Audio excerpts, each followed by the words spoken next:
meeting is being live streamed to LinkedIn and YouTube. And it is a joyous conversation in the QT community, which you are welcome to join because we are here to support tutors. We have Sarah, Brian, Jacqueline, Dee, Claire, Elizabeth, and Kamal here, willing to participate in a conversation that pushes the boat forward. That's what we do here. We're constantly, as Sarah will tell you, innovating and pushing the boat forward, the envelope forward, I think is the phrase, to make sure that we are all able to do our best work here. So Qualified Tutor, as you know, has just launched a new product, which is QT certification. What we've actually done is we've raised the bar. We've said that in order to be listed as a certified tutor, we require you to now have hi, Alex, nice to see you. And Yvonne, hi, nice to see you. In order to be QT certified, we now require you to have enhanced DBS on the update service, safeguarding training, insurance, policies and procedures, verified client reviews. If you are able to continue to evidence your qualifications, expertise, and further information, you can also have an award level, which works at Foundation Mastery, Foundation Advanced and Mastery. We do have some QT certified mastery award level people in this room, which makes me extremely proud. And I have just released a new credential, which looks pretty lovely, which you will be seeing on LinkedIn and in the community soon. The reason why I do all of that, as you well know, the reason why I show up every day, as you well know, is because I feel that by supporting tutors, I'm supporting tons of students. And I have kids who are struggling right now. And again, some people in this room are supporting some of my children, which means a lot to me. And so as a parent who is employing tutors, as a tutor who knows how it feels to be lonely and isolated, we come together to connect, but also to feel part of something greater than ourselves. So I'm going to stop waxing lyrical now. And instead, I'm going to introduce you to our special guest today. Jacqueline and I are really, really excited to be working together on a project called Supervision Circles. And because it's a new concept, and because it's a concept that is so, so close to the reason for being of Qualified Tutor, what I've done is I've invited Jacqueline. Hello, welcome Caroline, welcome Sarah. So what I've done is I've invited Jacqueline to join QT Conversation so that what we can do is we can unpack the concept of supervision before we launch the Supervision Circles program in 3 Fridays time, I think it is now, end of November. And really, you know, every time we bring a new concept to tutors, it takes a while to embed and flesh out and think through. So that's what these conversations are for. So Jack, if it's okay with you, I'm going to hand over to you now to sort of give us a sense of what supervision feels like, what the structure might be, and then maybe to take us through and walk us through some of that thinking together. Would that be all right? Absolutely. Thank you so much. Lovely to be here with you all again on a Thursday morning. So yeah, just as Julia was saying, the concept of supervision. So I know some people joined us last Thursday and we sort of started to look around that, but just another chance to reflect on it, or if you've never thought about it before, because my background is in primary teaching, and I had never heard of or experienced supervision until I'd entered the coaching sphere, where supervision is obviously like the best practice would be that you would supervise and have supervision. But my dynamic duo, my other half, is my twin sister Lorna. For Pursuit of Wisdom Coaching, but Lorna's background is in children's occupational therapy, and she's been doing that for almost 30 years. And what I found fascinating was when we would maybe talk about things, she was like, "Oh, I'm going to take that to supervision."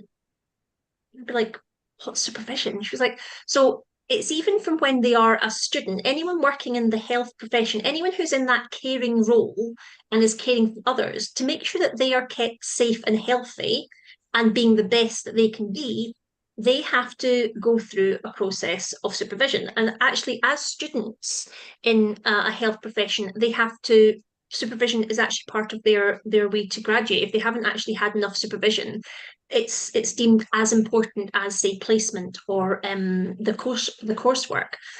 So this was like quite mind-boggling to me because as a teacher, and I'm sure like you would all recognize this, there does that feeling sometimes if you're just on your own, like what's happening either in the classroom or happening with you and your tutee is just kind of like you and them.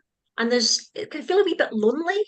Um, I personally would never have taken an issue of maybe even so supervision can be you can bring something that you feel you want to develop, but also you can come to that space and say like, oh, this went really, really well. And I found this fascinating that Lorna had developed it's actually called Rainbow Gym. So it's a movement program for children that uses occupational therapy tools, but the occupation of children is play. So it was basically using different play strategies to get their gross and fine motor skills moving. She took that to supervision, explained that, and that then got taken and spread out like all across Scotland. And this amazed me because knowing that the good practice I have seen in from teachers, it's almost like everyone reinvents the wheel wherever they are. And there's not that same collaboration. In fact, sometimes it feels almost like this was my experience.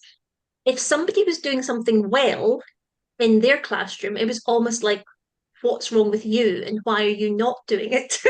Rather than saying, what could we all learn from this? It felt very kind of judgmental. So what supervision allows you to do is it allows you just to have that non-judgmental, safe space where you could bring um, ideas, things that have gone well, things that have not quite gone to plan for you, and you just get to unpack it and explore it. So for health professionals, regardless of experience, regardless of you know, time they've been doing this from very first students to people who've been working for 30 to 40 years, the supervision is embedded in their practice. And I thought to myself, like the number of teachers I have seen leave the profession because they didn't feel supported, seen, heard. We were actually, yeah, Julia saying, yeah, where you actually think, you know what, if I'd had the chance to in a safe space reflect on my practice and grow and be championed, be held accountable, and be made to kind of explore things that maybe I was avoiding. Um, what could have been different? How could I be better? So that's why we're partnering with a qualified tutor to see if we can actually make that safe space for us all, because it's really, really, really important. And the way the supervision circles would operate is it would be like an hour and a half session, and it is a group uh, experience. If you were maybe in the health profession, it might be a one-to-one, but we want to run this as a group because when you actually have that, I like to call it the hive mind on looking at a problem, I think it does actually it just gives you insights into things that you can't see because you're too close to it. Yes, thank you, Julia. Fortnightly on Friday mornings. Perfect. Um, so one of the key elements of supervision is the pillar of reflection. So when we reflect, it allows us to analyze, question, reframe an experience in order to make an assessment of it for the purpose of learning. So we would call that reflective learning, but also to improve practice and our reflective practice. So instead of just thinking, very much like in teaching, like you're in the moment. And quite often what we'll do is we'll maybe just remember the things that didn't go as well as we wanted. But what this actually does is it allows you to reflect back on accurately, not just the, oh, that was awful, but actually reflect on all the learning from it to make it better for the next time. So if it's all right with everyone, we're just going to have another little reflective practice today. I'll just explain what it is first of all, and then we'll go through it because I quite like to know what's going to happen, especially when it's something new and a little bit different. It's good to have an understanding of what that will feel like. So All you're going to need is a piece of paper and a pen because this is going to be a writing exercise where we're going to actually let the pen flow on the page and all the ideas come out. So in a moment, not now, but in a moment, I'm going to ask you to think about a recent session that you've had that you felt did not go as planned or perhaps surprised you in a way that you weren't expecting. Okay. So a time in the past week or past 2 weeks where you've had a session that you felt did not go quite as planned or it surprised you in a way you weren't expecting. And then we're going to be just thinking about the different questions. I'm going to lead you through the reflective practice. So I'm going to be asking you, was there anything of note in the environment? What was happening just before and just after the session for yourself and for the child if you know? Were your goals very clear? What does success look like for you or the child? What could you take responsibility for? And what could you let go of? So those are going to be the first few reflective questions that we have. So I'm just going to let you have a moment just to bring to mind a recent session with a child that that you felt did not go as planned, or the outcome of it surprised you in a way that you weren't expecting. Does everyone have something in mind that they can kind of think of?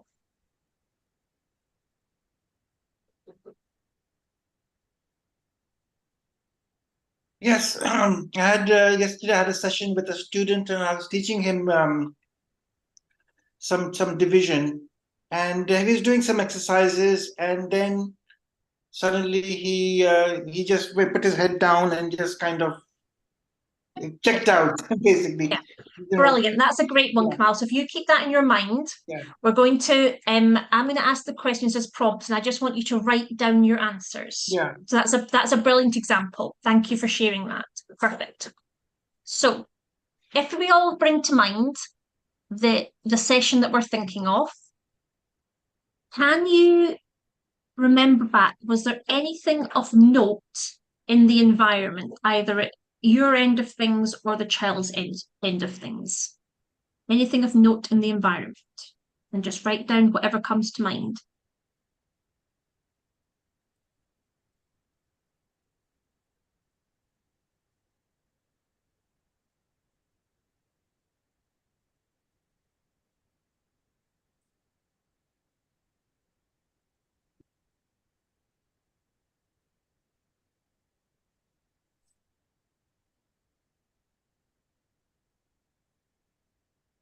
Okay, next question, just to reflect on.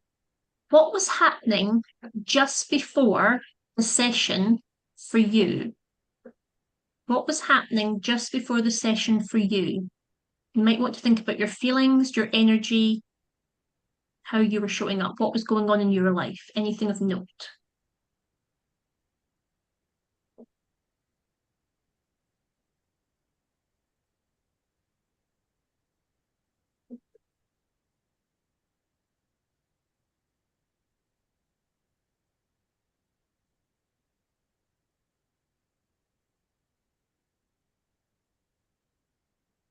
And can you think back, was there anything happening just after the session for you? Was anything happening just after?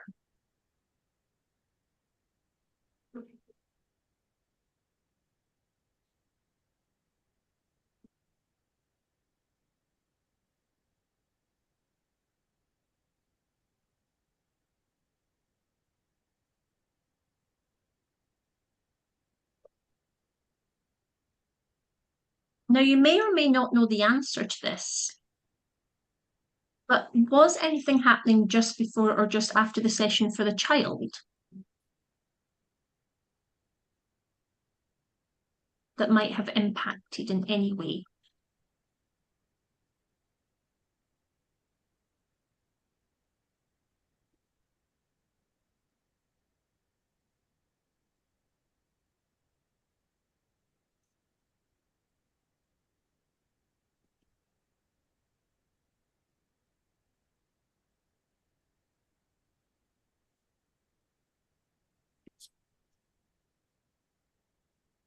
And just take a minute to think back. Were your goals for this session really clear? Did you know what you wanted the end outcome to look like?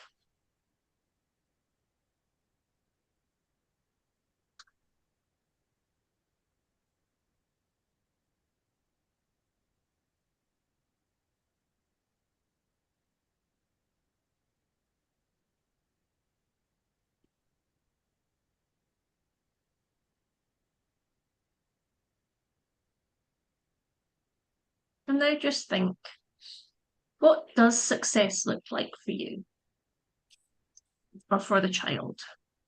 What would that look like and feel like and sound like?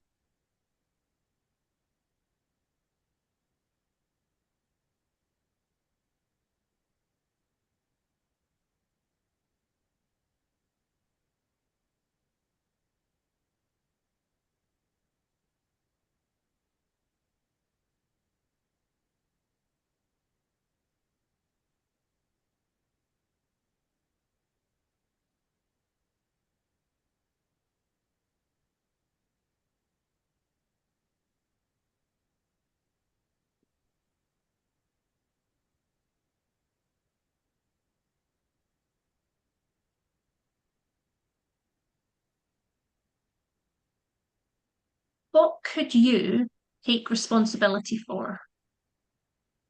What could you take responsibility for?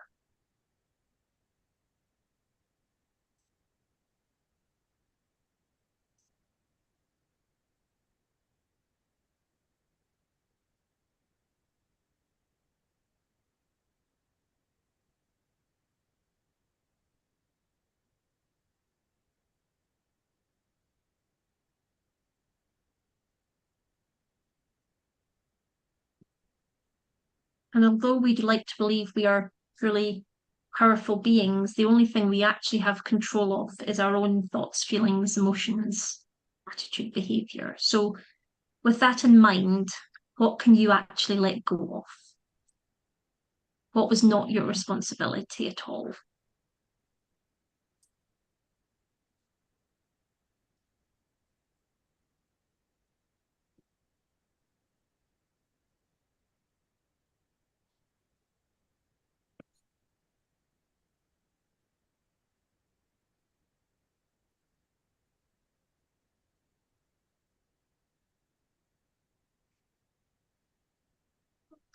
Now we're just going to take a moment to reflect on the whole overall experience, just from that safe space, a little distance from it.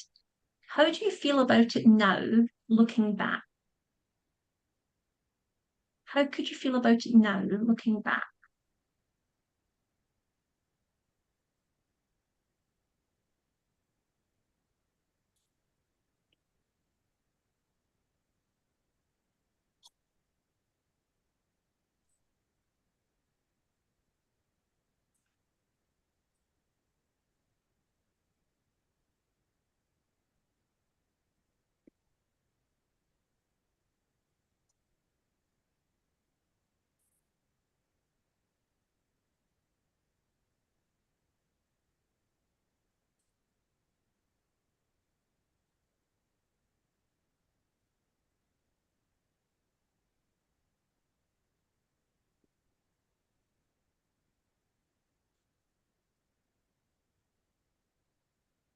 Okay.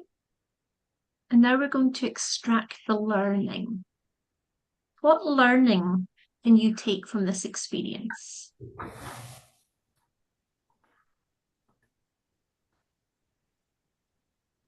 What learning could you take from this experience?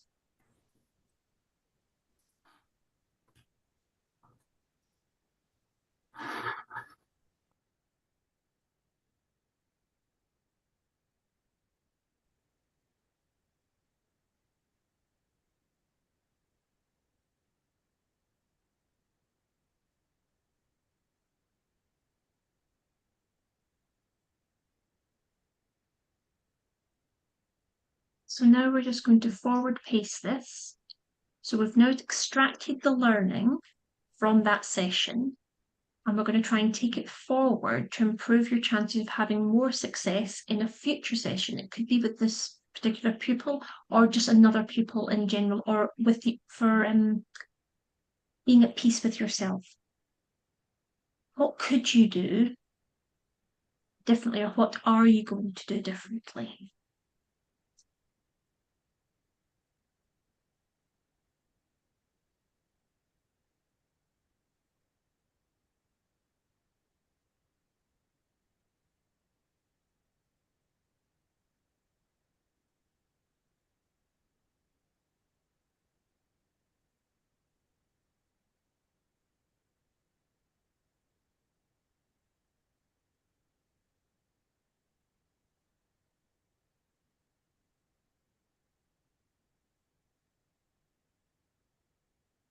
Put in another reflective piece. How are you going to be kind to yourself doing this? How are you going to be kind to yourself?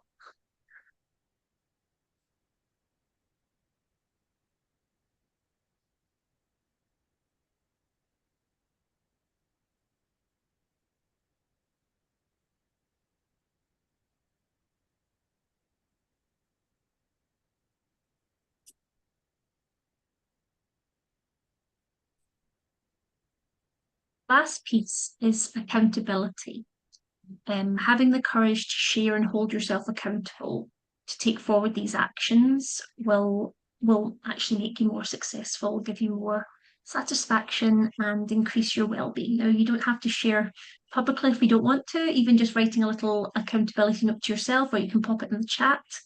But what was the one action you could take in the next week to reflect and take action on this learning?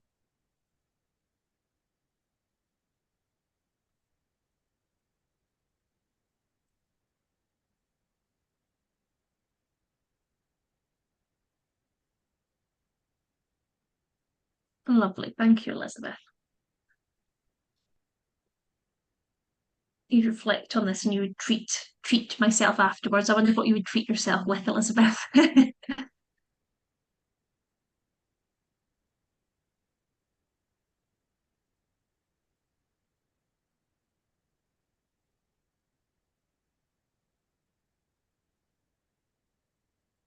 Is anyone wanting to share any thoughts, feelings, emotions, anything that came up for you?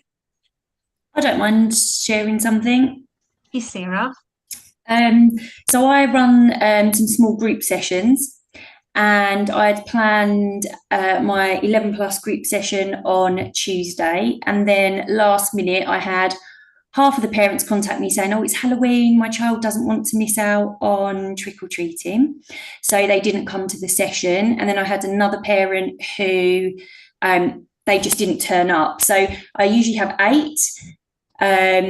So then I obviously had half the group. So what I wanted to cover, which was a writing task, which I felt they really all needed to have the teaching input for, they weren't there. So then I start thinking to myself, do I go ahead with the same lesson as I've planned, but then they're going to miss out? Or do I change something, but then I didn't feel 100% prepared for something that I was going to change? And was it going to be appropriate for those children? Because the ones that are still here, their parents have paid to come for that session. So I was in that whole kind of dilemma of what to do. And at the time, I think as a teacher, you kind of have that going on all the time in school. But I feel like when they come to you for tutoring, the children that were there, their parents have paid for that session, and so some of them just didn't arrive. So yeah, I felt in a bit of a quandary as to what I should do.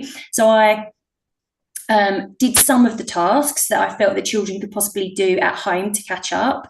And then I took some things from my plan for next week and moved that forward and took the writing out and put it to the following week. So it was kind of thinking on your feet a bit really. But I think the thing that you had said is it actually wasn't my fault. So although I sat there and thought, oh God, this hasn't gone how I wanted it to go, and you kind of start doing all that self-doubt, even though it's not your fault, and just kind of maybe remind parents that if the children aren't coming to the session, then it is their responsibility to catch up on the work that they have missed in their own time, because other parents have paid for that session. Brilliant. Great reflection. Came right back round to actually, that was a lot of things about it with your control. Yeah. And as you say, you kind of jump into that firefighting mode, when in actual fact, just to teach the lesson that you'd planned and prepared is completely acceptable. But yes. And that when they're dressed in Halloween costumes, then the ones that did arrive and they're going trick-or-treating after, you're kind of on a bit of a losing battle straight away, aren't you? You know, they're just thinking about sweets, you know, go out and things like that. Exactly. But, you know, I just got to kind of move on and get to next week. Yeah. So something I'm reflecting from that, just hearing that story, is I'm thinking for myself, I had the same situation with the Halloween and people not coming and blah, blah, blah, blah. So I was thinking from my reflection, I really need to be more mindful of key dates. In my mind, I hadn't thought of Halloween, I'll be honest. It was just I was putting dates in the diary, and when I'd planned it all in August, that hadn't even crossed my mind. So that was something I was taking. What's my responsibility to notice what's going on in the world, I suppose. But well done to you. Thank you for that share. That was great. Is anyone else wanting to share anything? No pressure to do so. Go ahead, Angela. Go ahead. Sorry. Shall I go first? Yeah. Angela, please go ahead. Yeah. Okay. Well, I don't know whether I'm the only one here, but I actually teach adult students, and come with their own agenda completely and utterly. Now, this is as I mentioned last time, was a non-formal vocational course of 10 weeks. So I asked them at the beginning, please, if you've got a schedule, you can't attend a week, please let me know, because I need at least 8 to 10 students to make the task work well. And each week builds on the other.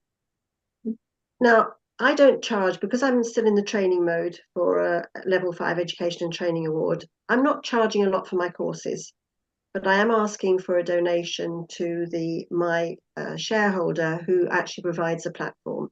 And this is a church, so it's religious studies. The problem I'm finding is that they're easily not coming to my classes if they've got something better to do. And I feel that is down to the value that they afford to my classes. That because they haven't paid 300, 400, 500, 600 pounds for a course of 10 weeks, then they are going to put my courses off before they put others where they have spent and invested that sort of money in. And I find this completely disrespectful, because I've asked for them at the beginning, look, please commit yourself. This is an opportunity which you can take advantage of. You're not having to do this. There's no exam at the end of it. It's completely your choice whether you do this. You know the dates that you're going to be asking to attend. And for the respect for the group, please just let me know. And this hasn't happened. And I have found this really frustrating. And I say I'm convinced it's to do with the cost that I've placed on the financial cost I placed on the event. Has anybody else got similar experiences?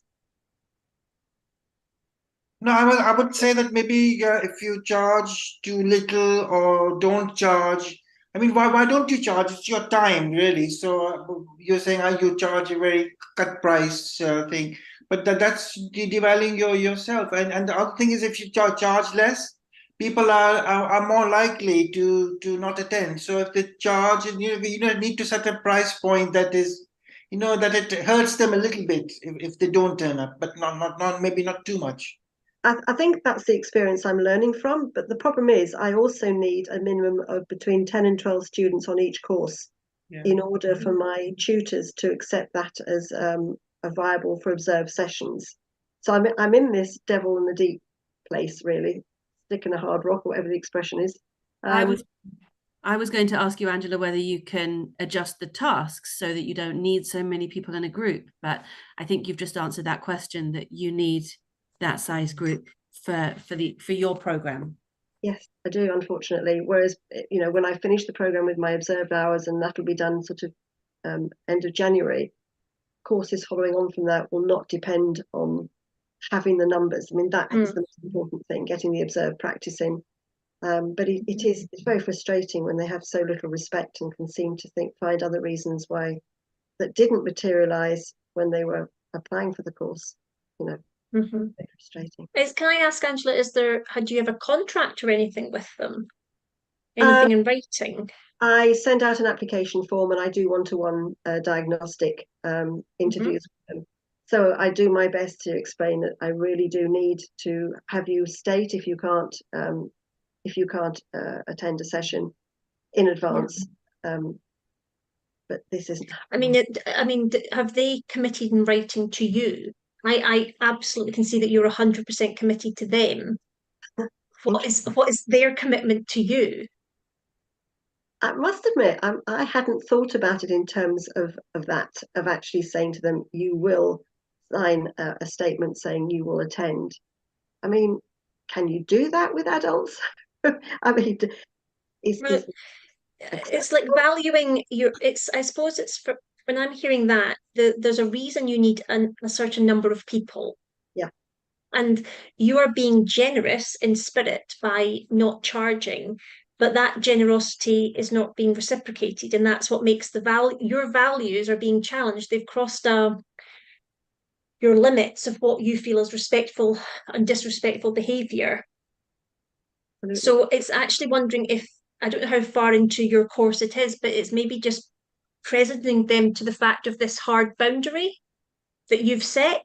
Like, this is what you were signing up for. This is what we agreed to. This is what I need to make this happen. I'm giving my time and my commitment to you. And in return, this is what I need back. I think I need to be tougher, and certainly for the next course in January, I will state this very clearly to those who are attending, who will be paying more for the next course.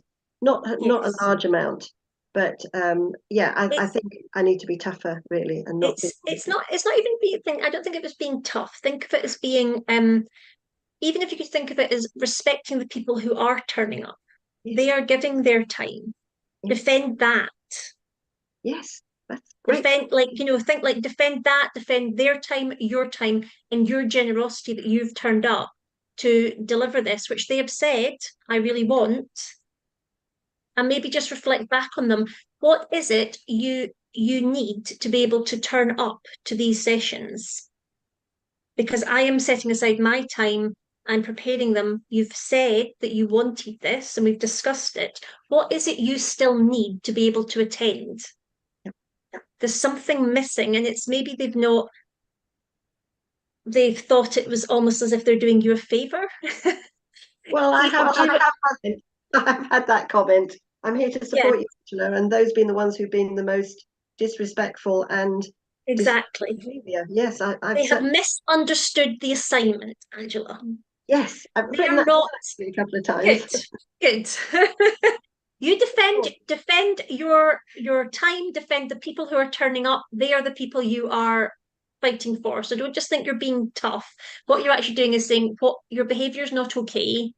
Is there something you need from me to be able to attend that I've not already provided? And then have the conversation from there. Thank you. Can you also you can also say, if you attend it, you will get a certificate. But if you don't follow the rules, then you will not receive the kind of completion certificate or something. That has actually been raised, actually having a completion certificate, and that is in the process of being created. Yeah. Because people brilliant. Like to end, don't they? Yeah. Oh, everyone loves a certificate. If you don't attend, you don't get it. Yeah. Yeah. Great idea, Kamal. I love that. Yes, everyone loves a certificate, badge, a sticker. Regardless of age. No, thank you. And again, apologies for the phone going off. Angela, you've also got a contribution from Julie in the chat. We're in support of you here. Go ahead. I can find it. I've got the chat. Yeah. Yes, good point, Julie. Well done. Thank you for that. Thank you. You're up to fail. Yeah, absolutely. And they know the conditions under which they're attending the course. That is as much that this is something that I need to do, and so it's not just about them. It is about, and that's So you're right. They're fully aware. And the other thing is, they can tell you, "Oh, we're not going to attend." So at least that you need 18 people and only 5 are going to turn up. then you can say, then I will postpone it. I'll postpone it until, I mean, that's what may not work, but you can say I'll postpone it until we have commitment of 18 students. I think that might be a bit tough on those who do. Yeah, maybe tough. Yeah. I do like, I've offered to extend the course, but only if there are enough people to attend it.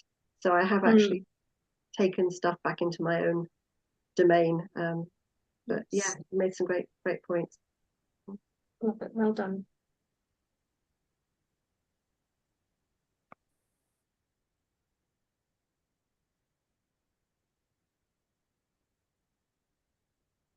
So that's just a wee experience for you for reflective practice, and how it's actually quite helpful to stand back from a situation and yeah, just even like forgive yourself for some things that you think, oh, okay, I should have done that, I could have done this, but just forgive yourself and to move on.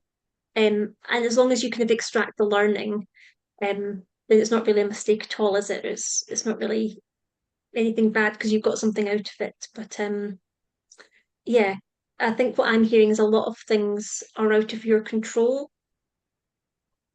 And that can feel like if if you're that sort of way inclined where you want to fix things for people, it's like that leaping into thinking how can you make it better when in actual fact it was never your responsibility to do so in the first place. It was theirs, like for people who are not turning up. A common theme when a better proposition comes along as they see it.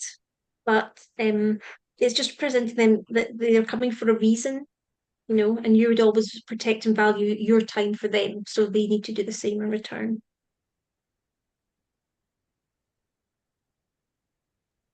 Go ahead, Claire. So I was going to talk about, rather than the thing we've just done, just reflecting on last week, where I said about I've never thought to ask the students, and I think Julia and Jackie, Yes, you both suggested the sort of wording of what have you found helpful and what's not been so helpful. And as some of you know, I've been creating all my own resources, never asked students. And I was really shocked that a couple of them said that they didn't find it useful because the platform I was using, they were struggling to access and they'd never told me. So I've been using Pencil Spaces for about 5 or 6 weeks now, and they have the web browser within Pencil Spaces. So rather than them having the web browser on their computer, since asking them this question, I set up the web browser within Pencil Spaces that the students can access at any time, but also I can access it, and I've got all their login details. So whenever they're going on, whatever time it is, if they struggle, they just drop me a message and I can just go in there. And yesterday, one of the girls said to me, that was great, I can use it now. And it's like, why didn't anyone tell me? But then I never asked. And it came out of doing this last week. Oh, brilliant, Claire, brilliant. I know, but it's just sometimes it's like, if you don't know something, you don't know something. Yeah. You don't know what you don't know. And they're probably just being like too polite to say. So I've got to say, you've converted me, because when I first saw the thing for supervision, I talked about it with my husband and I said, well, at the end of the day, I come and talk to you and you're my sounding board. I don't need supervision. But I've come around to the idea that actually maybe I do. That's lovely to hear. Lovely to hear. I think maybe next week we'll have a go at doing the so the reflection piece is only just like the kind of a small part of it. The other thing we would do is, I think we'll have a go at this maybe next week if that's all right, Julia, is to have like it's like a mastermind kind of hot seat. So the way this would work is you can come with a challenge, and you have 1 minute to explain the challenge to us, and the rest of us have 3 minutes to ask you clarifying questions, just so that we can understand the challenge and the kind of parameters of it. And then I would ask you to put yourself on mute and actually turn off your camera and just get your pencil and paper ready, and we will then discuss the challenge as if you weren't in the room, so that you can hear all the insights, and then you have a minute. We would do that for maybe like 6 or 7 minutes, and then you have a minute to reflect back on what you got from it. So that might be quite good fun to try next week, because we've tried a bit of reflective practice now. Last week we looked at something that had gone well, and this week we looked at something that's maybe not gone as well or surprised you, because that can also kind of like just throw us and kind of derail us a little bit. But again, it's always good to like reflect on it and think, well, what could I do differently? And I'm loving to hear that you've used some ideas, Claire, and actually now it's actually all that lovely work you've done, all that hard work is actually now helping. Yeah, and was it fairly easy to switch that around, to put it onto the web browser for them? Yeah, well, I'm paying for the Pro. So what you can do is the students, you can lock the board so that they're private to the individual student. So only that student, even if others log into the room, that particular board, only that student can go to. So it cropped up with 2 students early in the week. So I just went into every single student's pencil spaces, added the web browser, and opened it up on the page for accessing my stuff. And then as the week has gone on and it's come to tutoring, I've said, this is here now all the time. And it's been like, oh, wow. And I've seen them using it so much more. So it came from 2 people, but I've got about 15, 17 students. So I've implemented it, across everybody. Yeah. Fabulous. And that's going to make such a difference. And all that work that you've done is now actually, you think like, yes, this is actually going to now build for them. I love that. Love it. Well done. Can I ask, were the children surprised when you asked them what was going well and what was not helping as much, or? I don't think they were surprised. I liked that I felt, obviously I don't know exactly what they're thinking, but I felt like they've genuinely considered the question. You know, I don't know. I don't know what reaction I expected, but they sat and thought about, yeah, this has not worked. Of course, now I've moved on, I'm doing things, and I keep forgetting to ask them. So I did only ask 2 students, but they both came up with the same thing. So there you go. Brilliant. So maybe even just like have a wee post-it note. It's like ask questions. That's why I want to think Dee's saying she's maybe got something like that. I opened a note. I opened a note on the computer and I wrote down what one of the students has said, and then I've forgotten to write it down with the other student. But yeah, that's okay. It's not. This is when we're trying to form new habits and new ways of doing things. It does feel clunky at first because it's not in, we don't have a neural pathway for it. So we're just building one slowly. So well done to you. Well done. And I'm loving the post notes, Dee. Well done. Excellent. We have 10 minutes left. Who else would like to contribute? Yvonne, Claire, Kamal, you wanted to speak before. No, that's fine. No. What I found out later with my student, why he was kind of switched off, was because it was his brother's birthday. His brother is 1 year old, and his parents took him out, and he wanted to go. So he was upset about that. So I had an alternative. I had alternative things for him to do. So it was okay in the end. So again, Kamal, you're dealing with something that is out with both of yours control. Of course, that would be disappointing to feel that a birthday celebration was going on and you weren't part of it, and you had to do maths instead. No, but the thing is, yeah, the mom really values, because he's developing so much.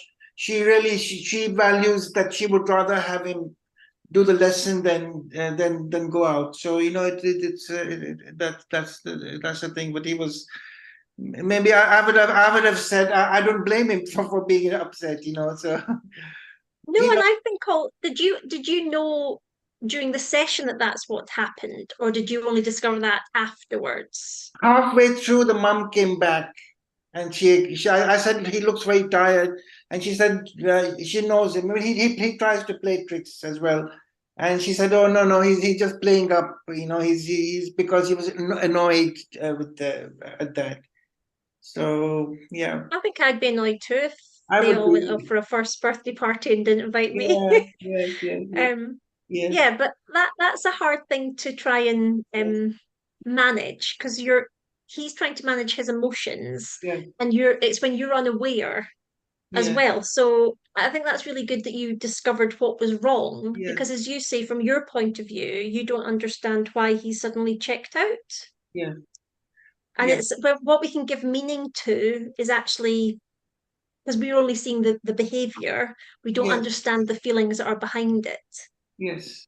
And I don't Yeah. take it personally, and I don't get angry. I don't say, "Oh, I don't," and I just continue with the lesson. And I was playing something, about history, and he was still doing like this, And I said, I don't you want to hear it? He said, "I'm listening. I'm listening." So Yeah. but I just persevere, and like normally he's very enthusiastic, but yesterday also I was doing division, and he was just he'll say, "Oh, I do want to do this," and this is his response, And I just continued, and some of it went in. So as long as that happened, yeah. Yeah. So it's even maybe just asking, are you okay?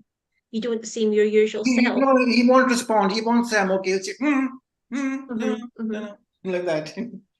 That's not when he's responsive. It's complicated. He's sometimes he's one day he was in a really bad mood, and I found out that went to his father's the dad's place, and it's not a good situation. So he comes back in a bad mood after that. So it's so many complexities. You can't know everything. So but the Exactly. main thing And is I the think mother is parents are very supportive. So and they see he's improving. good. Yeah, Good. very Uh, complicated lives these people have. yeah, and I think it's really important to remember that when we're seeing those children for like that hour, that was for sometimes when you've got kind of think like what's going on just before they come to you, Right. or what's going on just after they leave you. Because it's kind of, although you're seeing them in that little window, Yeah. there's those other 23 hours that are going The on thing around is, them. I can tell from his body language. Like if he does just slumps like that, I know that something has bothered him. So okay, yeah. Brilliant. Brilliant. Julie, go for it. We want to hear from you. So one of the things that I find really difficult when I started tutoring is like if you had one of those situations where you can tell there's something wrong, you go, "Is everything okay?" And you get told whatever's happening and you have a conversation about that rather than getting on with, the learning. But nowadays I'm prepared to spend a whole lesson, if that's what it takes, talking to the student about what they need, because until they're in the right place, the learning isn't going to happen anyway. So why not use the Absolutely. time in a constructive way rather than just wasting it? And I know parents don't get it, but actually trying to carry on when the student isn't ready for it is wasting the time. Talking to them and letting them center themselves actually is worth the time. And I just think it's really, really worthwhile. Yeah, Just I start the absolutely learning. agree with that, because even if you just think from a physiological point of view, if you are not okay, if you are in um fight, flight, freeze, and you could hear Kamal saying that little boy sometimes in kind of like fight, like he's angry, he could be in freeze where he's just like, I'm checking out. You're not learning anyway. None of us would be. We're not in a position to learn. So actually, even if it was to spend the majority of your session getting them back to okay, then that is your role, if you can explain that to parents, is to have them in a prime position to be learning and feel okay in themselves. And their health and well-being, their the ability to be okay in yourself and to recognize your feelings. And emotional literacy is so important that, you know, even if he can, you know, shrug or whatever, you can tell by his body language or the way what they're not saying, that they're not all right. Actually just being their trusted person, their champion who sees them for who they are, is just so important. And you might be the only adult that week who's done that. Yeah, I as I say, it used to really bother me.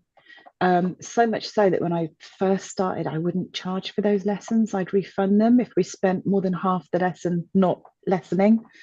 And now I'm like, well, actually, I should charge you more because it's a much more holistic approach. So I'm going to charge you back. I don't, but I feel like I should sometimes go, no, you're getting more than just a tutor.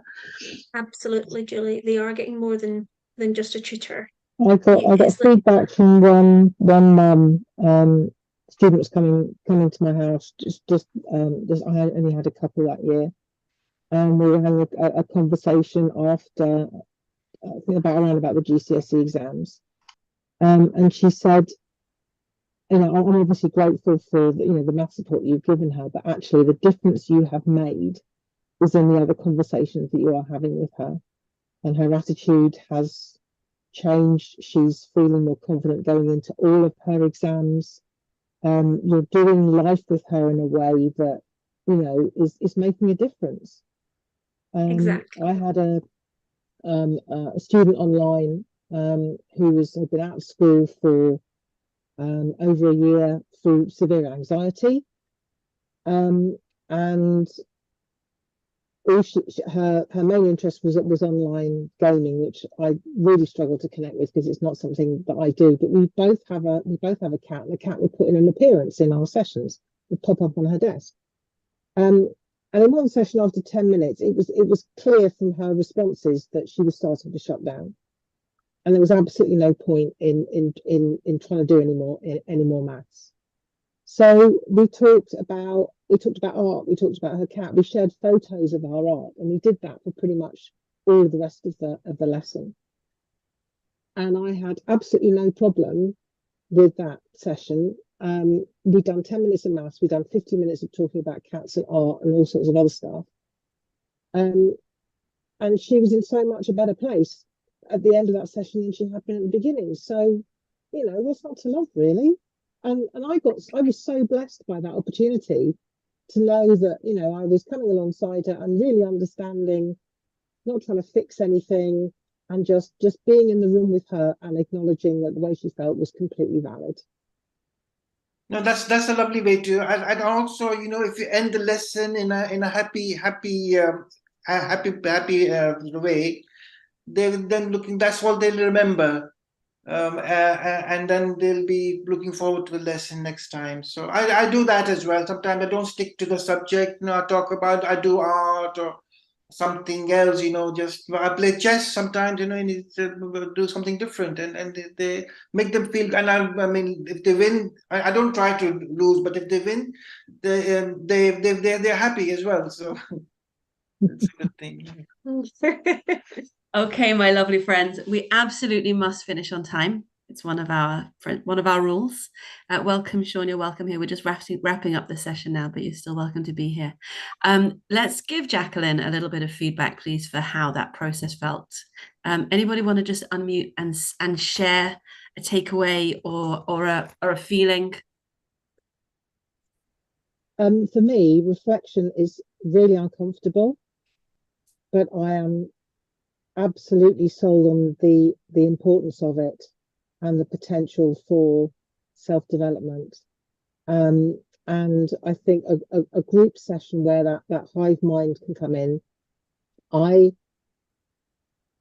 opportunities to learn from others is just fantastic. So I am so excited about this. I'm just slightly sad that it's on a morning, the only morning that I teach on a Friday, but because I want to be there. Like, I'm assuming they'll be recorded. No, I don't think they will be recorded. Okay. Just because it's to keep it It's course, that safe. yeah. Do you see what I mean? It's not for it's the people who are in the group. It is for them. But this is just a pilot. If there was another time that that would be better, Dee, we would be open to pretty running a much second every one. morning is just Basically, any other time in the world than the time we've picked.